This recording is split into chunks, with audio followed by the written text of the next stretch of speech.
Been a couple months. He's one of my favorite comics. Please welcome back. A round of applause to Mr. Jeff Thomas. Nice song.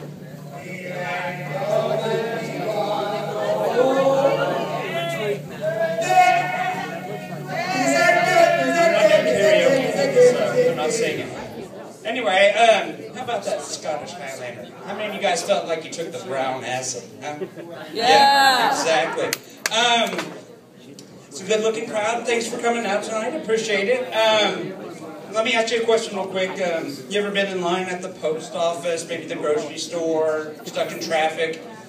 You start looking around at your fellow man, and you just get filled with such a passionate disdain that you just pray that the Mayans are right. Because I feel like this every day when I go to work and I look around at the people that I'm forced to work with.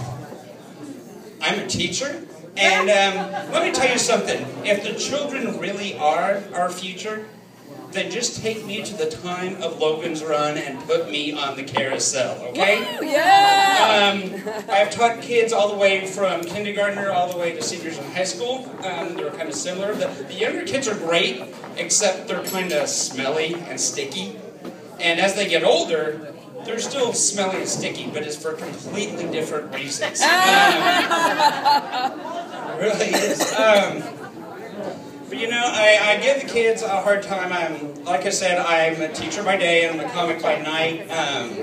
The two are very similar in the fact that you're stuck in a room with me, forced to focus your attention on me for a certain amount of time. The only difference is, of course, you guys get to drink. Whereas at school, I'm the only one that gets to drink. See, no, I'm kidding, that's a joke. It's a joke, we all drink, it's public school. But you know, I give the kids a hard time, and I really shouldn't. People in general just go around pissing me off. With all the construction going on, if you come up to a lane closure, so you get in line, sit there, and all of a sudden this like Mensa reject just sits right past you and goes right up through the orange barrels and expects to be let in. As much as this guy pisses you off, and he does, he is nothing compared to the idiot that lets him in. I mean, come on. What about this? You ever sat next to this prick in the movie theater, the guy that puts his phone on vibrate instead of silent? So for the next hour and a half, you feel like you're in some kind of bridal shower gift exchange? I'll tell you what I think what it is society is just one of the biggest goobers that we have. Society as a whole is a goober. I thought at this point in our life we'd be like going towards the Star Trek way of life. We'd be bettering ourselves intellectually, becoming smarter people. Instead, now we have shows like Jersey Shore and American Idol. And now before anyone gets on to me about American Idol, like, oh, I like to listen to the people sing. Well, you know what? Then turn on the damn radio, okay? And for you people that are like, oh, I like the really bad, out-of-tune singers. Well, then listen to country.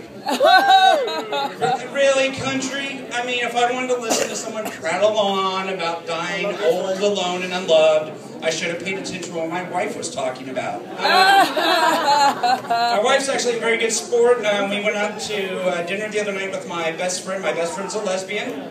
So we went out to dinner with her and her wife is kind of a double date. It is a little disheartening to be the only one at the table whose genitalia is not being thought about, though. So that's actually kind of an old joke. My wife and I are currently separated.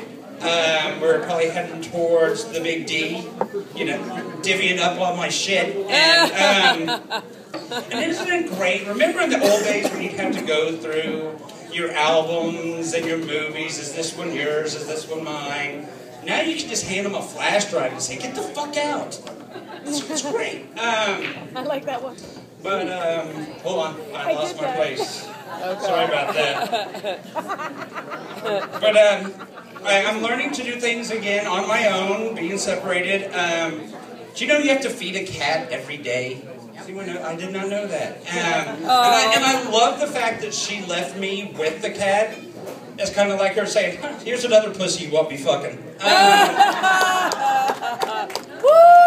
I am glad she did leave me. I'm much more of a cat person than I'm a dog person. Dogs are very needy. They always want attention. I mean, cats, they eat, they sleep, and they poop. It's like living with a little tiny fuzzy stoner. I was talking about this the other day with one of my other friends. She too is a lesbian. I have a lot of lesbian friends. Kind of the opposite of a fag hag. Kind of a lesbo amigo. Or a lesbro, I guess. But we're talking, but she's a vegan, and it's really hard to find a place to go eat with her. And if you don't know what a vegan is, it's kind of like a vegetarian times 1,000 on the obnoxious scale. But she's always like, well, I can't eat anything that's ever had a face. And I'm like, yeah, but you're a lesbian, so... Anyway, my name's Jeff Thomas, and that's my time. Thank you. Yeah!